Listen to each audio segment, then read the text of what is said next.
folks. Hank Aaron, of course, broke Babe Ruth's record for most home runs in his career. We caught up with him this week in Atlanta at the Hope Global Forums, talking about his challenges being baseball royalty, and shared his thoughts on Jackie Robinson.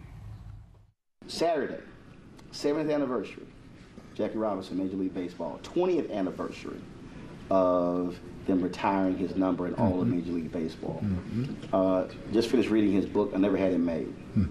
And I said to anybody, you have to read this book to understand that this was a different kind of brother. Yes, he was. And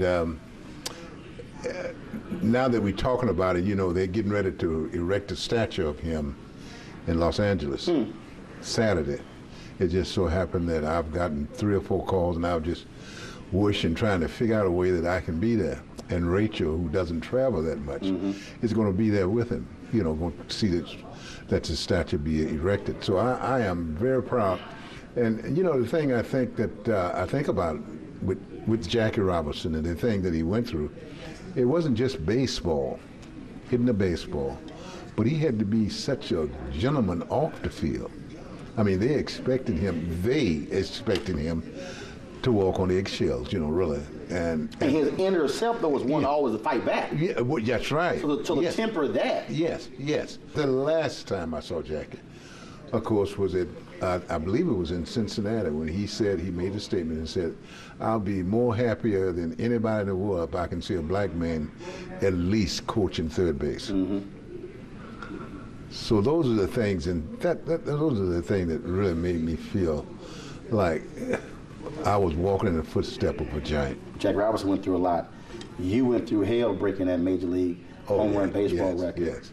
And I don't think the average person understands what that level of pressure is like. And frankly, for a white baseball player, and I say it all the time, they can just play ball. I say it all the time. We would love just to be able to go to the store and not worry about getting shot, getting followed around. We would love to be able to drive down the street and not worry about getting pulled over by the cops because of the kind of car that you drive. It is just a different kind of life. Well, it was different. It was different for me. It was different for me chasing that record. You know, really.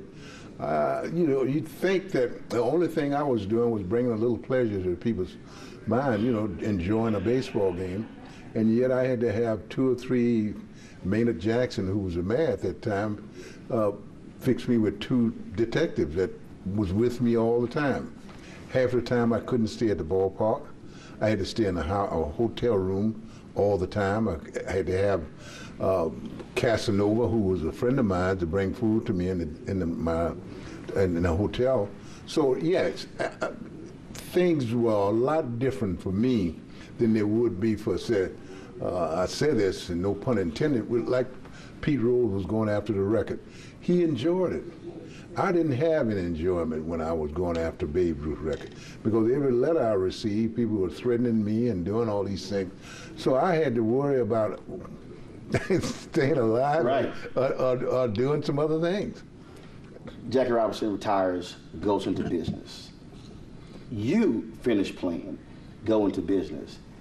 Folks don't talk about the reality of how sports legends also began to break barriers when it came to the business side.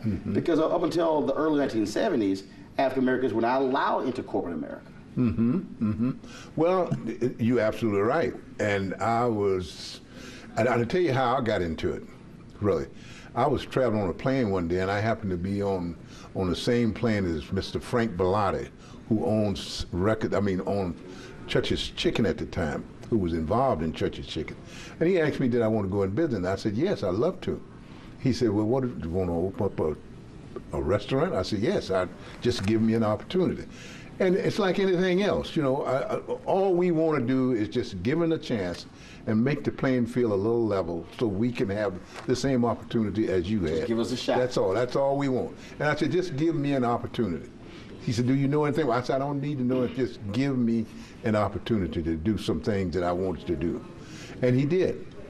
And I went from 1 to 2, and what do we got now? I think we got something like 25 or 30 restaurants. And then you went to other areas. I went to an automobile business, Yeah, I got that. And so it was, all we wanted to do, as I said before, and I keep saying this, in everything, no matter what it is, we had the President of the United States did such a mob and a hell of a job.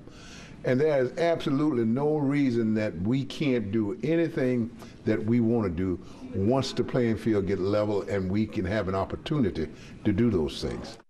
Peaceful protest turned deadly. 37-year-old black man was shot and killed by Baton Rouge police. His hands are in the air, and you still get shot by the cops. Oh my God, please don't tell me he's dead. We're not going to let hate define us.